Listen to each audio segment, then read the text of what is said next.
Well, hello, good people. Mark Holmes here, and as always, I want to say thank you all for watching, commenting, subscribing, and being part of the Joe Blue Sports Report. Without you guys, as well as you ladies, you know that this literally does not work. You know, shout out to my wife with this shirt, because this is literally the shirt about loyalty and everything else that comes along with being a Dallas Cowboy fan.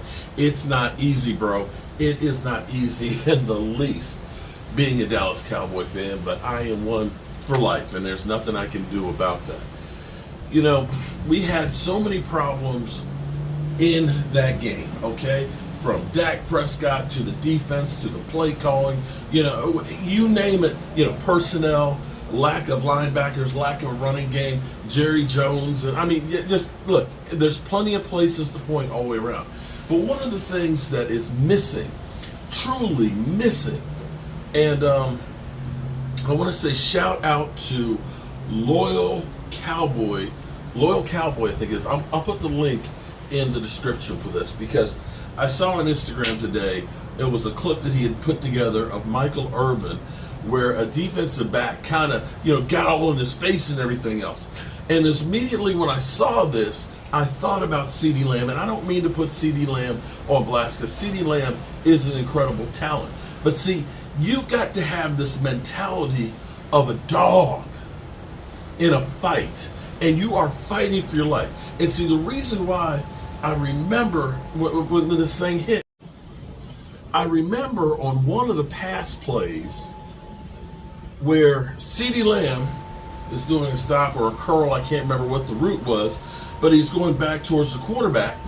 Jair Alexander, who before that week they weren't sure he was going to be able to play, he pushes Ceedee Lamb in the back where he's falling forward and all.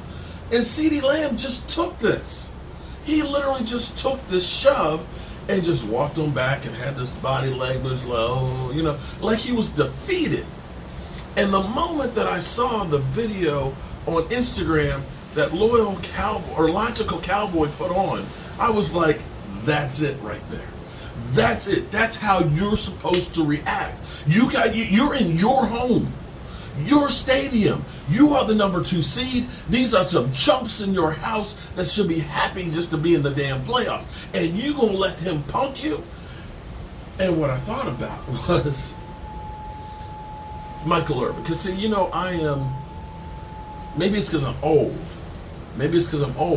But I always think back to things that have happened in the past. Because if you don't know where you're going, if you don't know where you've been, you don't know where you're going. And that's the truth. And you can look back to things that have happened in the past, and it can help you to make decisions in the future. For example, Jerry Jones, as he says, he's going all in. You can look at it and say, the move for Charles Haley was a power shift from San Francisco to the Cowboys. The move to take Deion Sanders from San Francisco secured you another Super Bowl. That you going in there and getting that talent and saying, damn the torpedoes, was successful. This other shit that you're doing over the last 29 years ain't been it, bro. That's where history tells you what you're doing is right or wrong. Okay, so let's look at that clip. Let's look at it. Now, I cut it down so it fits into the screen a little bit better here. But watch how Michael Irvin handled this situation.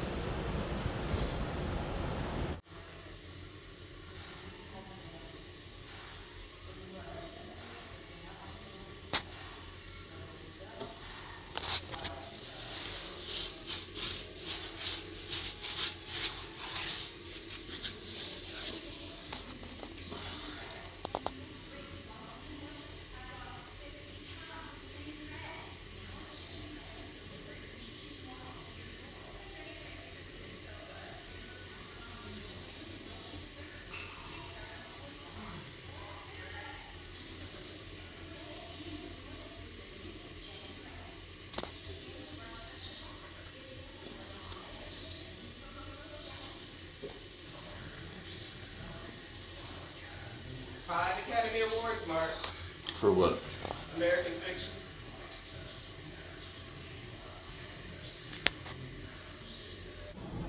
Fiction. You see what I mean, right? You see the passion, the desire, and the dog in a Michael Irvin. You saw that with the whole team.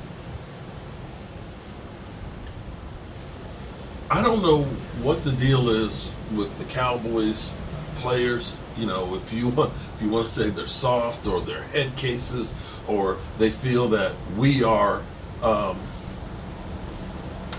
entitled to have this, that they got the script and the script says that the Green Bay Packers are going to roll over and die, and that's not the case. I don't know what it is, but I know this.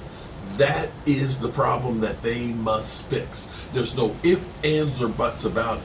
You can't expect that everything is going to go perfect. And I go through my own personal life and understand I have been ups and downs.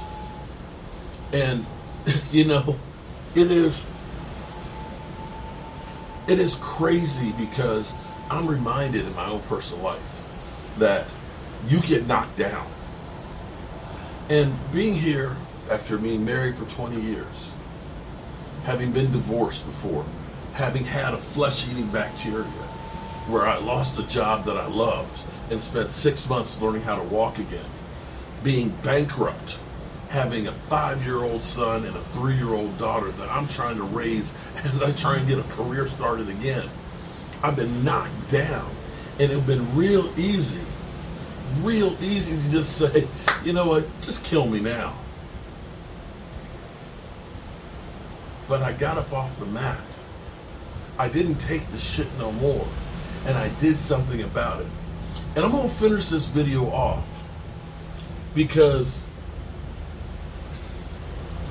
this is a message, I'm gonna say, for Ceedee Lamb. When Michael Irvin is describing at his Hall of Fame speech, and here's where I have been blessed in my life. I have truly been blessed in my life. Because I'm going to say that I have a tie-in with Michael Irvin because of that moment. That was a low point in his life. Because that Super Bowl in 2006 was in Detroit.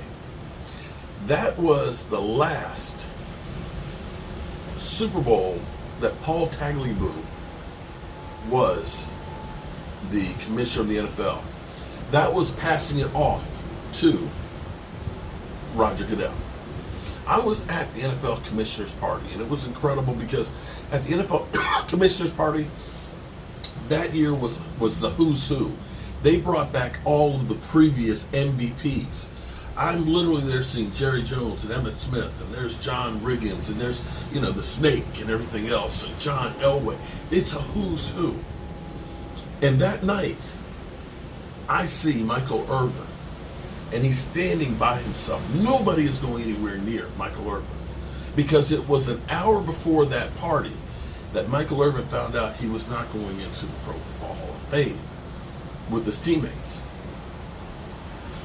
And nobody went anywhere near him because they're like, what do you say? This got hosed by the whole thing.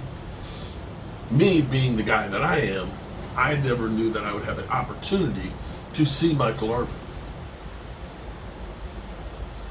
And I got up the nerve to go over to him because he's standing by the food line there, just standing there by himself, and I walked up to him and I carried on a conversation, knowing that this guy was down and knowing that nobody was talking to him. So when you hear this speech, he's referring back to that time. And what Ceedee Lamb needs to do is he needs to take exactly what Michael Irvin says here. Take it to heart, because that's what a Hall of Famer is. Right here where you are last year, and I watched the class of 2006. Troy Aikman, Warren Moon, Harry Carson, Rayfield Wright, John Madden, and the late, great Reggie White. represented by his wife, Sarah White. And I said, wow. That's what a Hall of Famer is. Certainly I am not that. And I doubt it I would ever have the chance to stand before you today. So when I returned home, I spoke with Michael and Elijah, and I said, that's how you do it, son. You do it like they did it. Michael asked, he said, Dad, do you ever think we will be there? And I didn't know how to answer that. And it returned me to that threshing floor. But this time, I was voiceless. But my heart cried out.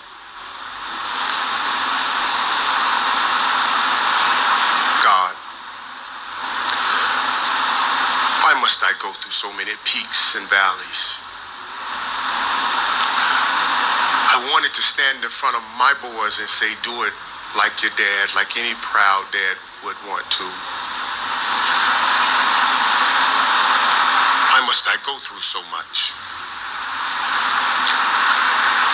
And at that moment, a voice came over me, and it said, look up, get up, and don't ever give up. And you tell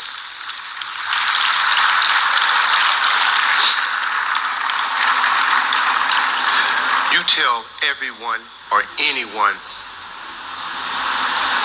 that has ever doubted, thought they did not measure up, or wanted to quit, you tell them to look up, get up, and don't ever give up. Thank you, and may God bless you.